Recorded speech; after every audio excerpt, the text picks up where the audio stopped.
Hello students, today we will study about de Broglie wavelength और de Broglie hypothesis। देखो हमने कुछ phenomenas पहले पढ़े हैं ऑप्टिक्स में, interference, diffraction, polarization of light. इन सब फिनोमिनास से क्या प्रूव हुआ?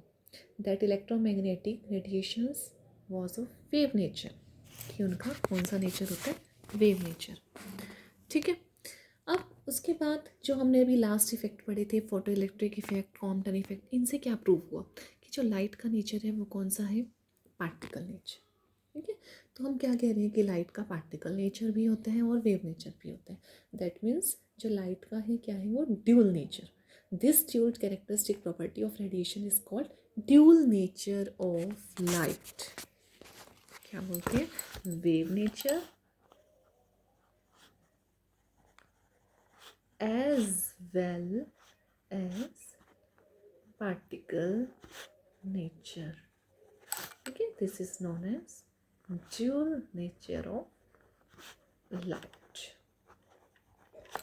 Okay, उसके बाद क्या बताया कि जो पार्टिकल नेचर है लाइट का वो किस तरह से होता है, जैसे अल्फा और बीटा पार्टिकल्स का नेचर होता है। और ये किसने बताया? Experiments by Wilson and cloud chamber. उन्होंने एक्सपेरिमेंट्स किए जिसमें ये बताया कि जो पार्टिकल लाइक बिहेवियर होते हैं वो किस तरह से होता है, जैसे अल्फा और बीटा पार्टिकल्स होते हैं। And the wave associated with these particles are known as matter waves. Waves associated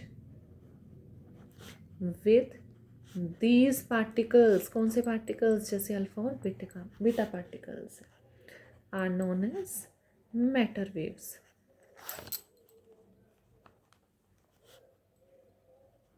ठीक है, मैटर वेव्स कहते हैं इसको, या फिर बोलते हैं इसको डी ब्रॉगली वेव्स। ओके, जिनकी वेवलेंथ किसके इक्वल होती है? Lambda is equal to H upon P. P क्या है यहाँ पर? मोमेंटम। मोमेंटम की वैल्यू होती है मास इंटू वेलोसिटी। एम क्या है यहाँ पर? मास। और वी क्या है? Velocity of particle. And H being the Planck's constant. Okay, this is known as de Broglie relation and can be written as mv is equal to h upon lambda, or we can say that mv is inversely proportional to lambda. That means momentum of a particle in motion is inversely proportional to the wavelength of the waves associated with it. Okay, अब इसका proof find करेंगे। Proof find करने के लिए हमने क्या consider किया? In order to find the wavelength of waves when a particle behaves like a wave, consider a photon of frequency nu. एक फोटोन कंसिडर किया जिसकी फ्रिक्वेंसी न्यू है, and the energy of this photon is equal to, कितनी होगी energy? H nu. H क्या है? Planck's constant. ठीक है, if photon is taken as a particle, अगर एक फोटोन को हम पार्टिकल कंसिडर कर रहे हैं जिसका मास क्या है? एम, तो उसकी एनर्जी कितनी होगी according to theory of relativity, या फिर आइंस्टीन मास एनर्जी रिलेशन है उसके अकॉर्डिंग एनर्जी की वैल्यू कितनी होगी? M C square. इन दोनों को इक्वेट कर देंगे, we get H new is equal to M C square, और M c is equal to H new by सी। एक सी है वो इसको नीचे लिख दिया हमने, एच न्यू बाई सी। अब इसको क्या लिख सकते हैं? लैम्डा, या फिर हम इसको सी को चेंज कर दो, एक ही बात है। सी अपॉन न्यू क्या होगा? लैम्डा। तो यहाँ से रिलेशन आ गया m c is equal to H upon lambda, where m c is equal to p. P क्या है? Momentum of photon. ठीक है, so p is equal to H upon lambda, और lambda is equal to H upon P. तो ये relation हमने find किया, lambda is equal to, यहाँ लिख देते हैं हम एच अपॉन पी। यहाँ से हमने क्या प्रूव किया कि हमने ये इक्वेशन कहाँ फोटोन से यूज़ की थी? फोटोन को यूज़ किया था जिसकी फ्रिक्वेंसी न्यू कंसिडर की थी, और वहाँ से हमने ये रिलेशन फाइंड किया, और इनको अप्लाई कहाँ पर कर रहे हैं हम? पार्टिकल के ऊपर। ठीक है, थ्योरी ऑफ रिलेटिविटी का यूज़ किया, मास एनर्जी रिलेशन का यूज़ किया। एप्लीकेबल किन के लिए? ये मटेरियल फिजिक्स के लिए। ठीक है, तो according to de Broglie, if M and v are mass and velocity of particle, then p is equal to mv, so lambda is equal to h upon p और h upon mv। ठीक है, photon का use किया था और किसको find किया, material physics यानी पार्टिकल्स के ऊपर अप्लाई किया इस रिलेशन को। तो इसका मतलब क्या है कि पार्टिकल्स का क्या है, dual nature. Okay, this equation is known as, ये वाली equation, this equation is known as de Broglie wave equation. और लैम्डा क्या है यहाँ पर, de Broglie wavelength. The wave associated with a moving particle is known as matter wave और de Broglie wave. Next is de Broglie wavelength of accelerated electrons. ठीक है, accelerated electrons के लिए हम डी ब्रोगली वेवलेंथ फाइंड करेंगे। इसके लिए हम क्या कंसीडर कर रहे हैं, एक इलेक्ट्रॉन कंसीडर किया, consider an electron having mass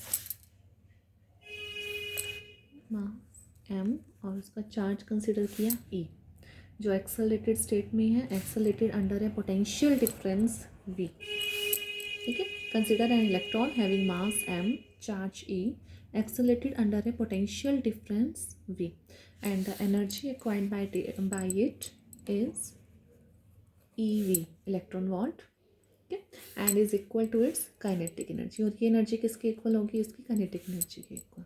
ठीक है, जो इलेक्ट्रॉन मूव कर रहे हैं, एक्सेलरेट कर रहे हैं, पोटेंशियल डिफरेंस कितना है V, कॉरस्पॉन्डिंग एनर्जी कितनी है EV, ये एनर्जी किसकी फॉर्म में होगी, काइनेटिक एनर्जी की फॉर्म में। और जो इलेक्ट्रॉन मूव कर रहा है, एक्सेलरेट कर रहा है, और उसकी कॉरस्पॉन्डिंग वेलोसिटी है जो, वो V से डिनोट करती है। ठीक है, तो एक्सप्रेशन क्या होगा, ये एनर्जी किसके इक्वल है, काइनेटिक एनर्जी के इक्वल।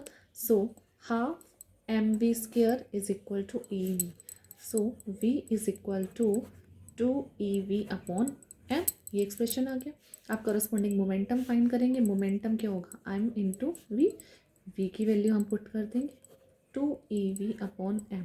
अगर इस m को अंदर रखेंगे तो m² हो जाएगा, वो m एक m से कैंसिल हो जाएगा, वी गेट 2MEV, ये एक्सप्रेशन आ गया मोमेंटम का।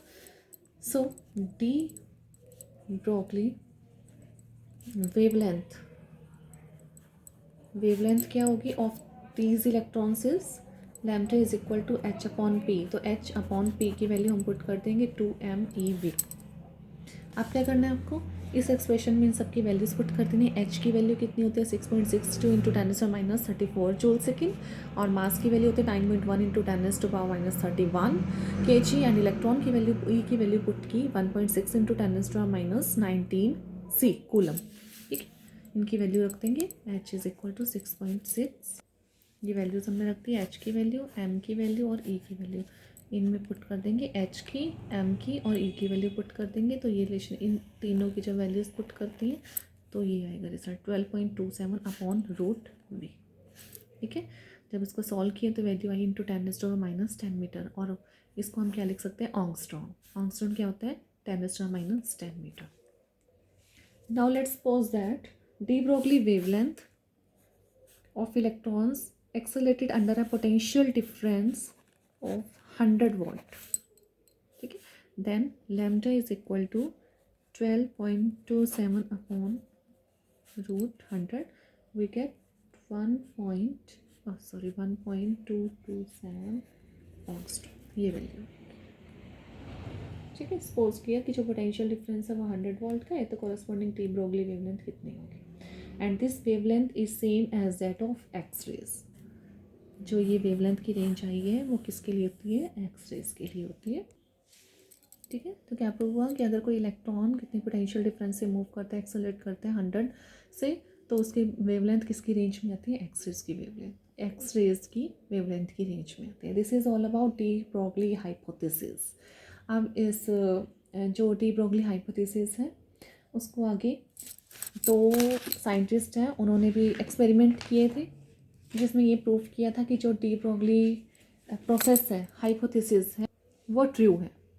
ठीक है, और वो कौन से थे एक्सपेरिमेंट्स, डेविसन एंड जर्मर 1927 में हुआ था, और उसके बाद जीपी थॉम्सन 1928 में। उन दोनों ने क्या प्रूव किया था कि जो डी ब्रोगली हाइपोथेसिस है वो ट्रू है, ट्रू। ठीक है, ये हम नेक्स्ट लेक्चर में स्टडी करेंगे।